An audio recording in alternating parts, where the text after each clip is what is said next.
ആരെയും കുറ്റപ്പെടുത്തല്ല. ഞാൻ തേജ തങ്കുവിന്റെ വീഡിയോ ഒക്കെ കണ്ടിട്ടുണ്ടായിരുന്നു കേട്ടോ. ആ കുഞ്ഞു മോള് പറയാ, ഞാൻ ആദ്യം സ്മോളാട്ടോ വാങ്ങിച്ചിട്ട്, സ്മോൾ എനിക്ക് പറ്റാത്തതുകൊണ്ടായപ്പോൾ ഞാൻ മീഡിയത്തിലേക്ക് കൺവേർട്ട് ചെയ്തു. ഞാൻ കുറേ ഇൻഫ്ലുവൻസേഴ്സിന്റെ വീഡിയോസ് ഒക്കെ കണ്ടു, എല്ലാവരും നല്ലത് നല്ലത് പറഞ്ഞു. നിങ്ങളെപ്പോലെ തന്നെ ഞാനും വാങ്ങിച്ചതാണിത്. ഇൻഫ്ലുവൻസേഴ്സിന്റെ ഒക്കെ വീഡിയോസ് കണ്ടു.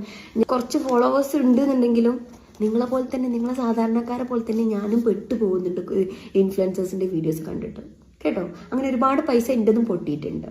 അപ്പൊ അതുകൊണ്ട് ഞാനും നിങ്ങളൊക്കെ ഒരേ ഗണത്തിൽപ്പെട്ടാരാ. സത്യമായിട്ടും ഇന്ന് പല പ്രമുഖരും വീഡിയോ ചെയ്യുന്നത് അതിന്റെ യഥാർത്ഥത്തിൽ അവർ അത് യൂസ് ചെയ്തിട്ടും ഉണ്ടാവില്ല, അവരിത് വാങ്ങിച്ചിട്ടും ഉണ്ടാവില്ല, ഒന്നും ഉണ്ടാവില്ല.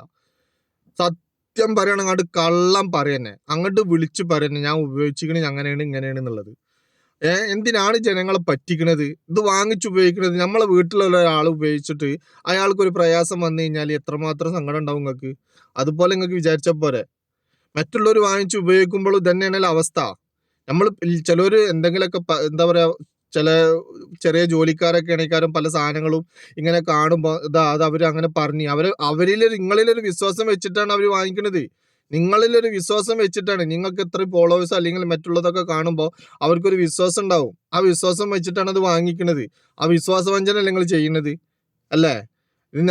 നമ്മളെ വീട്ടിലുള്ള ഒരാൾക്കാണ് ഈ പ്രയാസം വരുന്നത് അല്ലെങ്കിൽ ബുദ്ധിമുട്ട് വരുന്നത്, നിങ്ങളൊന്ന് ആലോചിച്ച് നോക്കാണ്.